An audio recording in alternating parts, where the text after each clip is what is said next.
Hi friends, we're back again into making jewelry. Today I'm going to show you a necklace as I promised in the previous video. So I'm going to make something that's matching to these earrings. So I have a piece that's taken as a pendant and then connector for the pendant. Then these are the beads that I've taken. It's an amethyst color to it. So then I have these clasp. I'm using a toggle clasp. So then I have these jump rings. These are called jump rings. These can be used as any connector. Then I have something called crimp beads. These are for the edges, as you can see it here, to lock the string. I'll show you how to do it. Then we have something called a gear wire. It's a beading wire that we use. I've taken a silver tone. Okay. So I'll show you. Then one thing you need to be careful about is, this is a beading tray or a board, beading board. It's easier if you have this, or even otherwise you can make it, because when I started I didn't have any of these. So I'm just showing this, so it's more convenient for a beginner. It's easy to arrange these beads, and then it doesn't roll off, or you don't have the trouble of all that. And it's also easy for you to keep the count of beads on either side. So I've taken about 35 beads on either side. And I have some extra beads in case I need more length once I've beaded these. Okay, so now let's get started. I'll first have the lock on one side. I'll put the lock on one side. So I'm going to put the jump ring into the clasp first. I will use my flat nose connector, the plier. See, the jump ring is connected to one end of the clasp. Then what we do is put in the crimping bead, hold it there, put in this wire through the clasp, and take the wire through that bead, crimp bead, as you can see it here. Then pull this a little more tight, lock it bring it to the edge like this. So you see you can use the flat nose plier and just press the bead, the crimp bead. You have it locked there. Since it's a light necklace, I'm using only one crimp bead. As the weight of the necklace goes, you can also include one more crimp bead. I will start beading. You can bead it through. And this is on the lock side. So what we have to do is get this extra the extra wire inside these beads before we put in the pendant. Just take it through, that's all. It's very easy. Nothing complex about it.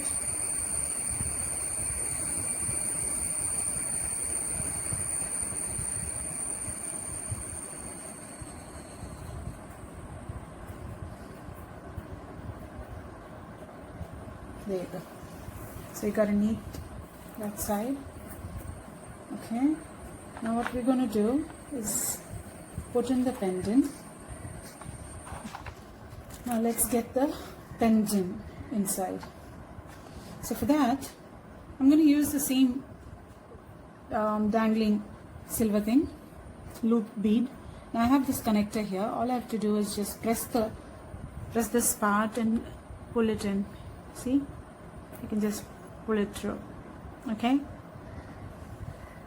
Even if I make a mistake in the number of beads on either side, you can always remove this and put it back, because it's just a pressing thing. So it's going to be fine.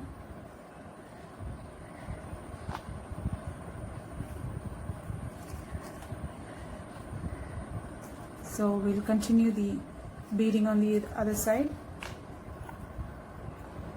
Will stay like this.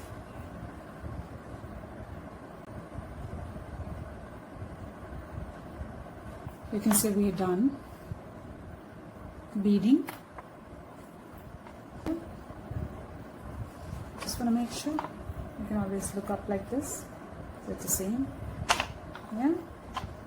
Now what we should do is put in the crimp bead first. It's easier if we put the jump ring onto the other side of the clasp, and then have it locked.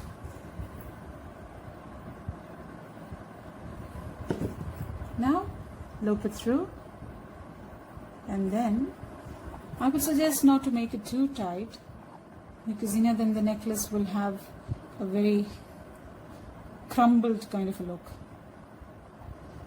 If you prefer a neat look, it's better to go for a slightly loose wire. Then there's space for the beads to move around, and it will not look too. See, it's fine here. So you can pull it a little more.